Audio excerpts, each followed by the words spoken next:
بسم الله الرحمن الرحیم. این جانب قدیر عتیقی، پدر بهمن عتیقی، که به اجبار 15 سال در کمپ اشرف اسیر مسعود رجوی بود.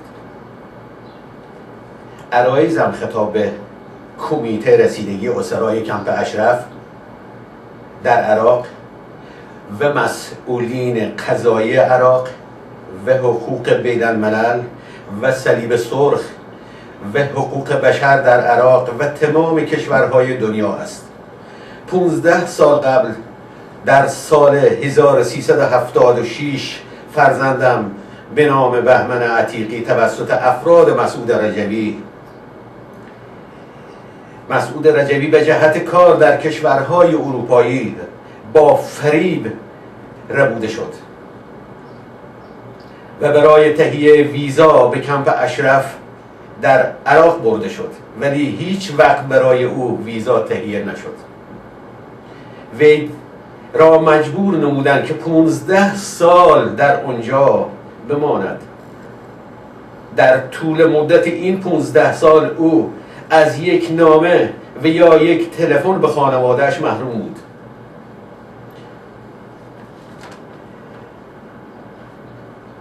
در طول این مدت او نتوانست حتی مثل زندانیان سیاسی یا افراد قاتل هر سال هم یک بار 5 دقیقه با خانواده تماس تلفنی بگیرد، حالا که برادرش به نام سیاوش عتیقی مدت 1 سال به گفته خود مسعود رجوی که او را نابرادری میخواند و میگوید 1 سال در اشرف را گرفته، میخواهم بگویم شما که هستی که از هر حقوق انسانی او را محروم نمودی و در طول این 1 سال ذره‌ای از خودت انسانیت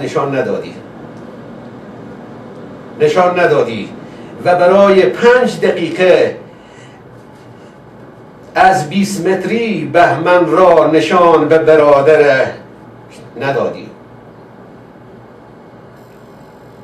شما که به خانواده ما توهین میکنی، آیا از انسانیت بوی برده ای جز آدم کشی؟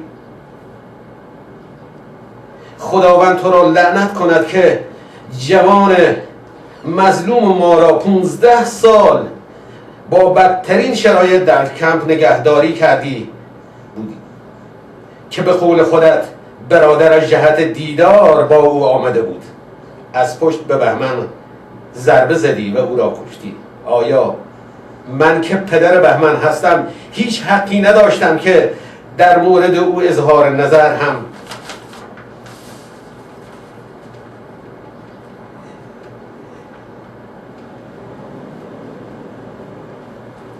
تلویزیون خودش شما در تاریخ 24 اردیبهشت اعلام کرد که 19 فروردین بهمن عتیقی از پشت ستون فقرات گلوله خورده است و دیگر صدای آن را در نیاورید. ولی در تاریخ 4 اردیبهشت دوباره همون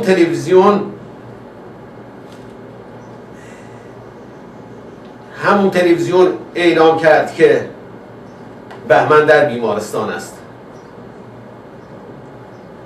ولی روز 22 فروردین بهمن را تحت الحفظ در 50 متری درب اشرف آوردید که برادرش او را مشاهده کرد.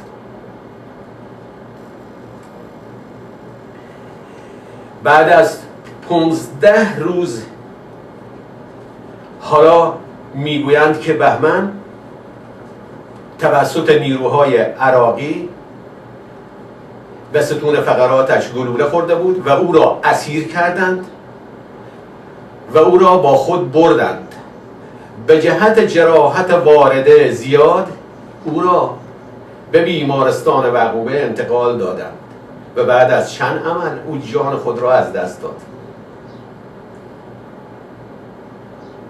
در جای دیگر همون تلویزیون میگوید او در بیمارستان اشرف به دلیل عدم رسیدگی پزشکی جان خود را از دست داد.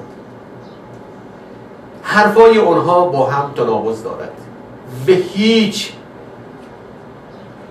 حرفای آنها با هم جور و یکسان نیست.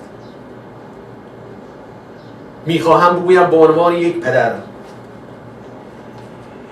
ما طالب کلیه حق حقوق بهمن هستیم.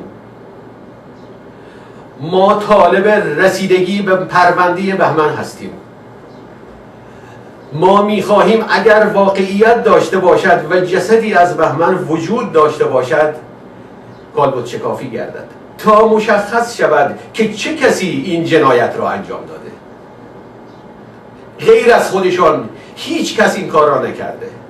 وقتی دیدند که سیاوش درب اشرف مستمر ایستاده که برادرش را ببیند و اگر راضی شود با خود برگرداند، آنها به این شیوه توسل شدند که بهمن را به یه شکلی از نظر او مخفی و یا از بین ببرند.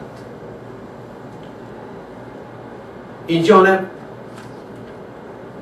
به عنوان پدر بهمن عتیقی و پدر سیاوش عتیقی توهین‌های مسعود رجوی، این خونخوار جنایتکار را به خودش برمیگردانم و از کلیه مقامات، حقوقدانان، صلیب سرخ بین الملل در عراق و در تمام دنیا میخواهم که نسبت به این جنایت رسیدگی بشه و حقوق فرزند منو به خودم برگردونم.